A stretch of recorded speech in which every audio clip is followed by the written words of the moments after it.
For a sustainable model of growth, more funds are required to fuel the growth of the alumni network.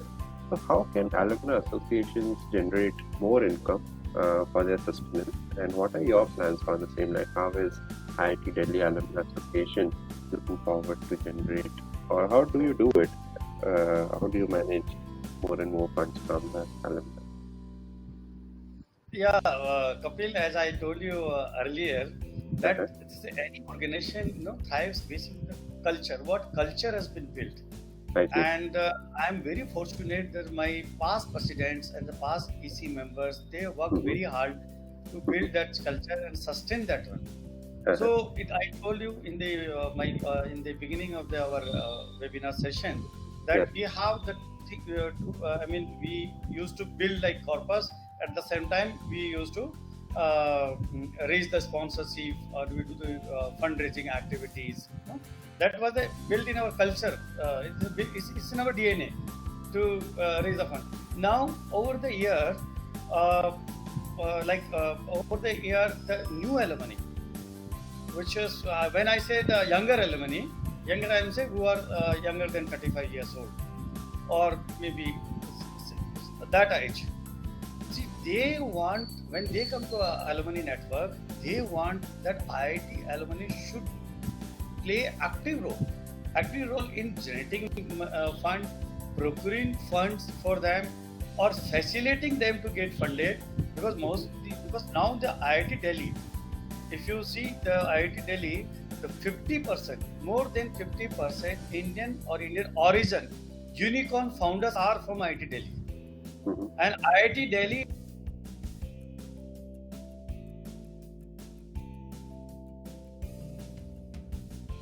amount of fundraise by these startups. So I if see. you so IIT Delhi have an entrepreneurship culture. Mm-hmm. When you say entrepreneurship culture, we alumni association have to adapt according to the changing needs of the alumni. Mm-hmm. So we have to keep the alumni engaged. Especially, I'm talking about the aspirational alumni who wants to build their own startup. And I must say that's not it's more or less true for all IITs or other public university of India also. That now the entrepreneur is it's like a mindset now. Earlier, Uh-huh. and especially when I talk because since I come from IIT system, so I can talk more about the IIT system. Mm-hmm. I have seen across all the generation of IITs, which Mm-hmm. has come right from the 66 or maybe early 60s Mm-hmm. to the till this 2019. There are Uh-huh. two things are very common. One is they occupy the leadership position Mm-hmm. or they have the entrepreneurial mindset.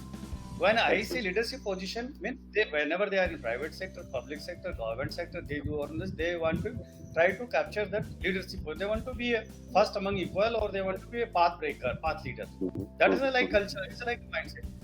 There are Mm-hmm. a lot of talented people like other university, other say. I'm not denying them, I'm not demeaning them. I'm Mm-hmm. just telling IT system point of view. And I see. secondly, I told you the entrepreneurship. Those are in the Uh-huh. government job, public sector job, corporate job. They also want to try some point of time to let me try become an entrepreneur. So Mm-hmm. it's like I mean they don't chase the if I mean if somebody opted for the fixed kind of job after Mm-hmm. putting 10 15 years they will try to become entrepreneur and Mm-hmm. like so that is the two things which is very key entrepreneurship and the leadership. Definitely. So IT alum will become or try to become or think like entrepreneurs at various different age also. So Mm-hmm. when I say the entrepreneur mindset, definitely we have to the IIT the alumni has to adapt to the Mm-hmm. changing needs and aspirations of the alumni. Now, when I say we have to adapt, we have to be proactive. Proactive means we have to see, we have to do mentoring. Mm-hmm. Those IIT, the PhD students, postgraduate students who are doing the research, we have to Mm-hmm. fund those research. We have to cut and give the check. We have to Mm-hmm. correct their ideas. We have to give them hand holding. So now a lot of startups are coming from IIT. Even recent COVID-19, Yes. you have a Kavach one mask that was done. IIT Delhi Textile Department has done. That's become very. Now we are the probe, that testing probe for COVID test. 6 companies have been given the license by the IIT Delhi. So students are involved, faculty is involved. So definitely, in the initial stage, we have to have. So to this day, the two major things we have taken initiative. One is, Definitely. can we Yeah. go to secondary company? Mhm. Because now there is conflict of interest is there. I mean, we are society. Mhm. Are we profit, not for profit, or profit with purpose, Okay. or is mix of both? Uh-huh. See, we have built one society. Sorry, excuse me. I'll just take one Yeah. sip of Sure, water. sure. Please take it.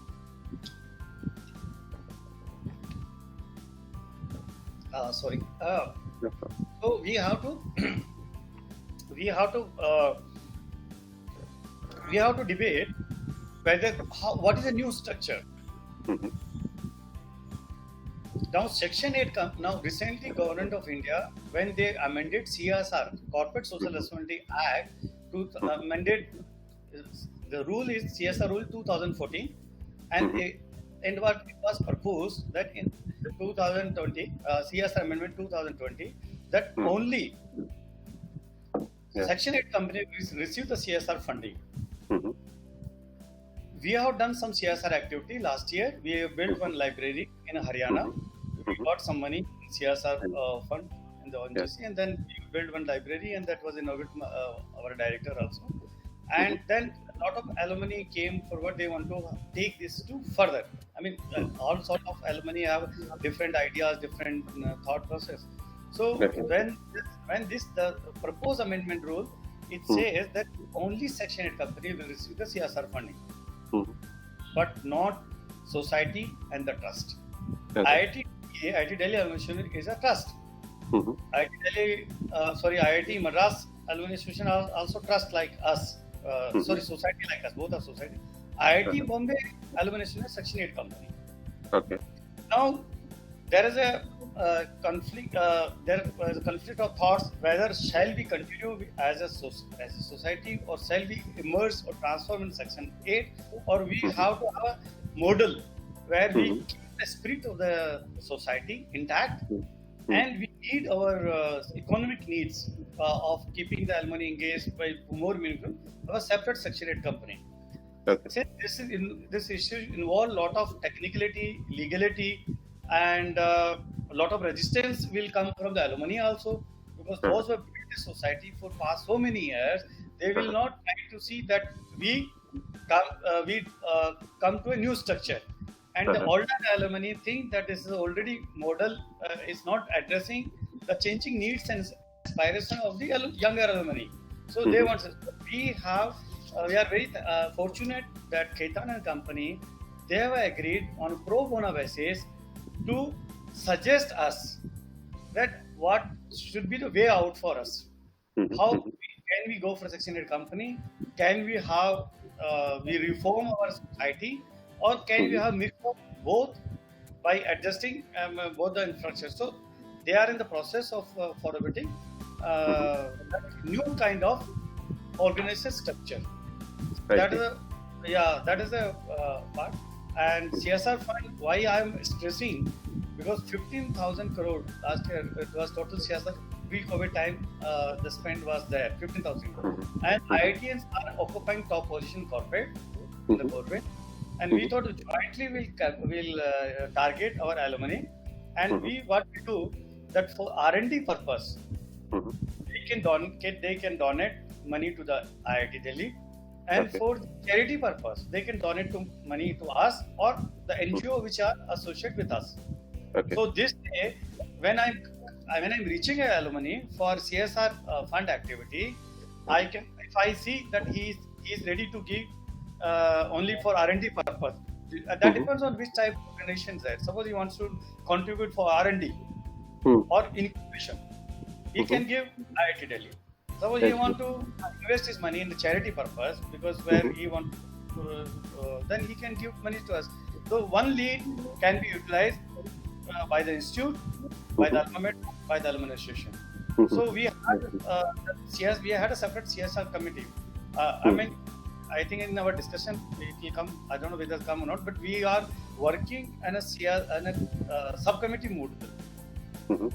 Uh, if your time permits, I can just spare my thought. What is Sure, subcommittee? sure. How Sure, we sure, work? sir. Like you have mentioned that for fund monitoring, you having EC subcommittees to manage the funds. Yeah, that is one part.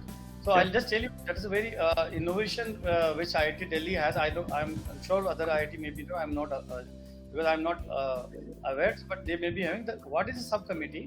Subcommittee is like a parliamentary committee. When we meet in executive committee, lot of discussion happen, which sometimes it is a fruitful discussion, or sometimes it's more of like a trivial issue also discussed. Because when we are human being, when we meet, our emotions decide the discussion. Mhm. So so the real sometimes the issue are not discussed and debated in the in a very detailed manner in a 2 hours spent time when we have the executive committee meeting. But the subcommittee, like we have parliamentary committee in Indian system, the subcommittee works 24/7. Okay. The committee are convened. I mean, there are some specific program agenda is there, and they can convene. Then they have some format is there, which is governed by rules and regulation of IITDA. But the subcommittee works all the time. All the executive member, they have the subcommittee under them, and all subcommittee are supposed to do a task. So they work on those things. They involve other alumni also. So that alumni engagement remains throughout. It's not that we are only engaging when we are having the EC committee. EC committee is a statutory requirement. Minimum 4 EC committee we have to have, and we can have as many as, I mean, normally it will not happen more than 12 because in a year 12. But normally we are having around 8 to 9 or maybe 10 subcommittee. During the COVID time, we are having the digital platform. The subcommittees are there. So that is executive committee. So that subcommittee plays very role because they are like we have like fund. You have fundraising. There is a separate subcommittee. Fund investment, like where the money should be spent. Angel, seed. There is a committee. Fund monitoring is like normally the office bearer or the treasurer. He is the he monitors the fund. He decides how the money is going. He's coming. He's like a sort of indirectly auditor. And we have very like our regular parliament. No? Like just this 6th June, I presented my budget, and where I asked what is my budget guideline, how I'm going to raise money, how I'm going to build digital assets. Because I told that this is COVID time, so we have to build assets. We have to spend more on the capital expenditure, not on the revenue expenditure.